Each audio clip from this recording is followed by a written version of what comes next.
এই মাংস ধুয়ে নিয়ে আসছি আর এখানে আমি আলু ভাজতেছি। তোমরা তো সবাই সবার স্টাইলে মাংস বানাও, তো আমি তো দেখি না, তো আমি আমার নিজের স্টাইলে মাংসটা বানাবো। দেখে নিও। মাংসের জন্য আলু ভেজে নিচ্ছি ফার্স্ট। তো আমি এখানে মাংসের জন্য আদা রসুন আর লঙ্কা বেটে নিয়েছি, আর এখানে সম্বারের জন্য গোটা গরম মশলা, দুটো তেজপাতা নিয়েছি, আলু ভেজে রেখেছি, আর এখানে কড়াইতে তেল গরম হচ্ছে। তেল গরম হলে আমি গোটা গরম মশলাগুলো দিয়ে দেব।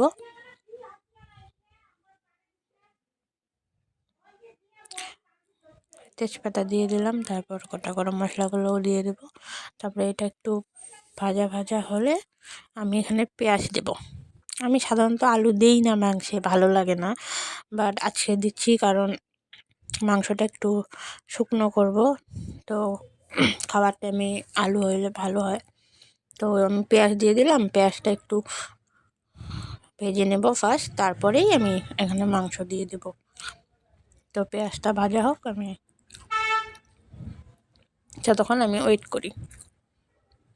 পেঁয়াজটা ভাজা হবে, লাল লাল করে ভেজে নেব, তারপর ওখানে আমি মাংস দিই। আমার পেঁয়াজ ভাজা হচ্ছে, এখন আমি এখানে মাংস অ্যাড করে দেব। মাংস ম্যারিনেট করে রাখলেও ভালো হয়, বাট আমি করি না, আমি এমন করে বানাইতে ভালো পাই।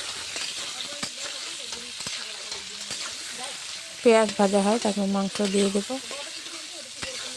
মাংসটা পেঁয়াজটা একটু ভেজে নিয়েছি, এখন মাংস পেঁয়াজ দুটো একসাথে ভাজা হবে ভালো করে। লবণ হলুদ দিয়ে ভাজবো এখন।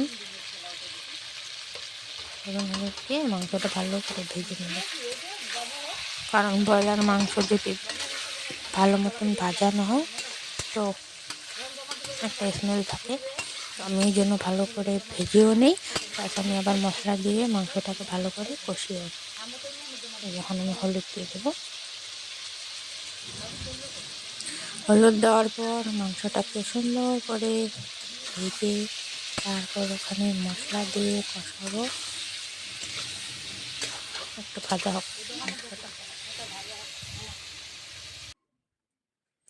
সো আমার মাংস ভাজা কমপ্লিট। আমি টমেটো দিয়েছি ওখানে একটা, তারপরে এই যে লঙ্কা পেঁয়াজ আদা রসুন বাটাটা দিয়ে দিলাম, দিয়ে তারপর এখানে আমি একটু জিরে গুঁড়ো একটু লঙ্কা গুঁড়ো দেবো। লঙ্কা গুঁড়ো আমাদের বাড়িতে খায় না, ভালো পায় না, আমরা সাধারণত কাঁচা লঙ্কাটাই খাই, বাট একটু কালারের জন্য আমি লঙ্কা গুঁড়োটা দিই। জিরে গুঁড়ো দেবো, একটু লঙ্কার গুঁড়োও দেবো, সাথে অ্যাড করলে ভালো লাগে, মাংসের কালারটা সুন্দর হয়।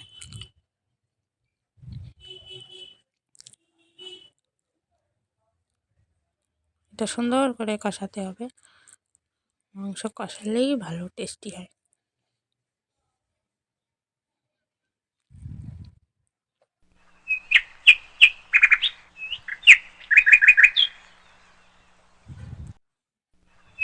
একটু লঙ্কা গুঁড়ো দিলাম,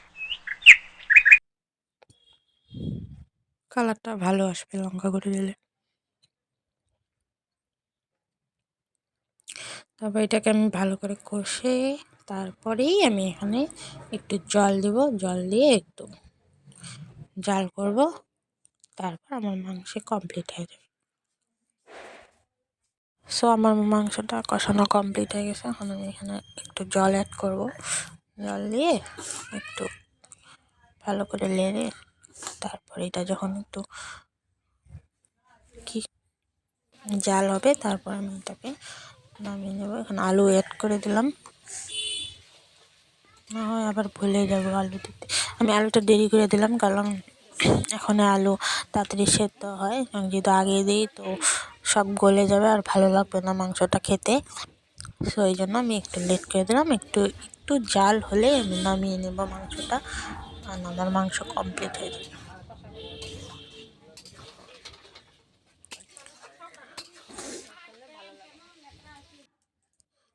সো আমার মাংস কমপ্লিট, নামিয়েও নিয়েছি আমি এখানে। তারপর আজকে আমাদের আইটেম হলো চিকেন, তারপর এটা আলু ভাজা, লাউয়ের চোষা আর আলু, আর এটা লাউ ঘন্ট নিরামিষ, আর এটা মাছ দিয়ে লাউয়ের ঝোল। আর কিছু নেই আজকে। ও হ্যাঁ, আর দিদি আমার জন্য নিয়ে এসে হাঁসের মাংস। তারপর একটু আরাম করতেছিলাম, এটা আমার ভাগ্নে। তারপর বিকালে আমি ডোনাটস খেয়েছিলাম, খুব টেস্টি। তারপর মা চা বানিয়ে নিয়ে আসলো, সবাই মিলে চা খেলাম।